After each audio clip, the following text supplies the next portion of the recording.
we're going to have a deadline. Now, what they said is, when 50% of all radio is digital, then we can talk about it.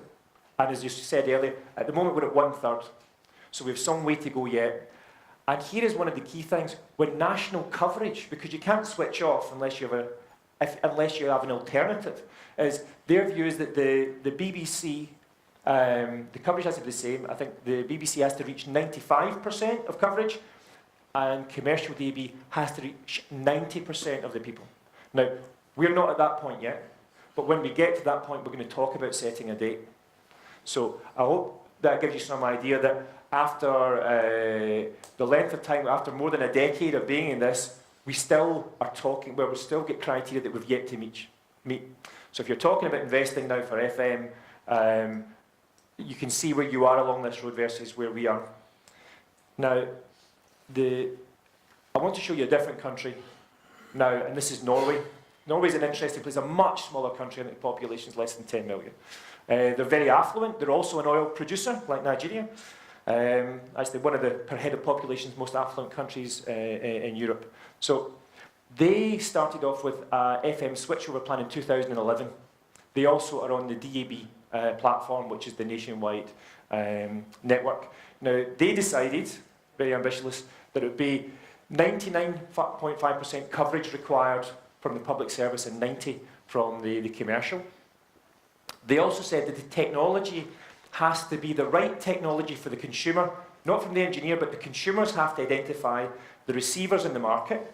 They have to have the right receivers for their pocket, for their kitchen table, and in their car. They have to have the right receiver, and they have to be affordable for the whole population. And that at least 50% of the daily listeners would be listening to exclusive digital platforms. So slightly ahead of where we are in the UK. Now, they've hit these. So Norway is the first country in the world to announce a switch-off date for FM. One country has reached that point at the moment. And they're going to begin that in 2017 with their public service broadcaster. So again, we can see in the way that the BBC led the way in the UK, the public service broadcaster in Norway is also leading the way. And if we look here, we can see the digital share in 2012 at 31%, and a very rapid growth to December 2014 at 53% in Norway. That's when they hit their threshold and they were going to move. But you'll see that that's 1.5 million Norwegians, and it's a very affluent country. So they've managed to get to that place. And you can see even digital TV still playing part at 10% of listening. So, and again, remember, this is the one that is here and present for Nigeria here, and then the internet at 17. Again, something that you can access. Okay. So the future of FM, which is probably the most pressing matter here. The key about FM, whatever technology you use, it's a very efficient way of distributing a signal to a local area. The FM transmitters are affordable, they don't use a huge amount of power, and the receivers are really cheap. Everyone understands the technology. We even have on, even on the Android smartphones, we have an FM receiver. So the youth have it. The youth still have FM radios in their pocket, which is very important, that they have that technology more or less for free.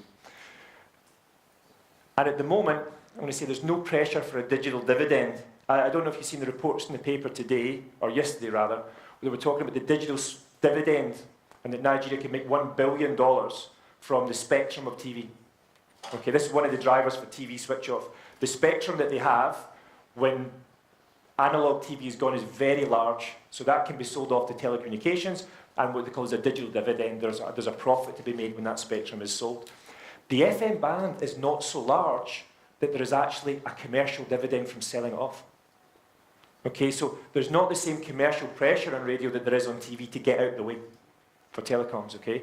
The FM band is not used anywhere in the world for data services. And in fact, when they do analysis, there's other technology like white space technology which sit ahead of FM in the desirability for the telecoms company. So they're not chasing this spectrum. So we're not going to get money when we sell this off. And lastly, the limitations on FM are this. from a Nigerian point of view, there is no problem in Kano. We can make more FM stations in Kano. You know, it's true, we have the spectrum. It's really only Lagos, Port Harcourt, and then increasingly Abuja, where we can't fit in more FM stations. So the problems that we're facing with FM are really in the most affluent and the most densely populated areas. So this is one of the key problems. So it's likely even in Norway and in the UK, after switchover, the FM frequency that's left we're going to give to community radios. Okay, so we're still going to use it for FM, but the idea will be like a second-tier broadcaster. This is something, incidentally, the commercial companies are quite resistant to because they don't want to give away what they see as valuable, which is FM frequency. Okay, now, what I'd like to look at here is maybe what we should be thinking about for the future in terms of how digital implementation has happened to the extent that it has, you know, in the UK, Norway, and everywhere else. And one of the first things that has to happen, and you can look out for these happening over the coming years, is there have to be agreed regulations and standards. We can't have a free-for-all with some people going HD and some people going DRM and some people going DAB. It doesn't work.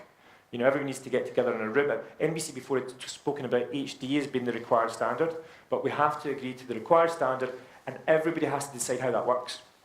If we do DAB, everybody's going to be on the same transmitters, so everyone has to collaborate in terms of getting their signal to one place, and probably a company set up as a signal distributor. Same as we see ITS and Pinnacle doing it for TV. There'll probably have to be a signal distributor if we go down the DAB route, for example. We need attractive and affordable listening devices. Now, what this doesn't mean, and interestingly in India, where they have a DRM project rollout, an Indian company has set up the manufacture of DRM receivers. Okay, because the DRM receivers and the digital radios that they make in the US are not suitable for the Nigerian market. The ones we make in the UK are not suitable for the Nigerian market because there is an affluent device. You know, they're very flashy, you know, they're really cool, they've got lots of features, but you can't run them in batteries. So if we were to bring digital radio as an alternative to FM or an alternative to shortwave or an alternative to shortwave to medium wave, we have to factor in there's a lot of people here, millions of people, listening to radios that are powered by batteries. I'm sure that we can identify with that. There's a large, especially in the north of the country, a lot of people are actually listening to transistor radios powered by batteries. And cheap Chinese batteries. Okay? Now, if anybody has tried to power, my friend here is my camera, if you try to run a digital device on cheap batteries, what happens? It works for like 2 days, and then it's gone. You need expensive batteries to run digital devices, so there's no point to bring this and to take it. You could give them away free. And after 1 month, it would be in the bin because people couldn't afford the batteries for them. So we need to have the right receiver, probably with mobile phone battery technology inside, which is already used, probably using the same charger used for an Android phone. That's something that we could take up on. But they need to be actually affordable for this market. Now, if you look at the average cost globally of an HD receiver is higher than the cost of a digital TV receiver, set-top box. They're cheaper than a digital radio. Now, that is a big decision in the household to say, how do we choose, the digital radio or the set-top box? You know, I think we probably know enough to know which way that conversation might go. Large-scale public sector broadcast investment, the first person out of the trench, the first person to go for digital radio, really has to be a public service broadcaster backed by government. It's not possible for the commercial companies to go it alone into digital radio. The payback period is too long. Too much trust in too much burden on the advertiser. And the content has to be there.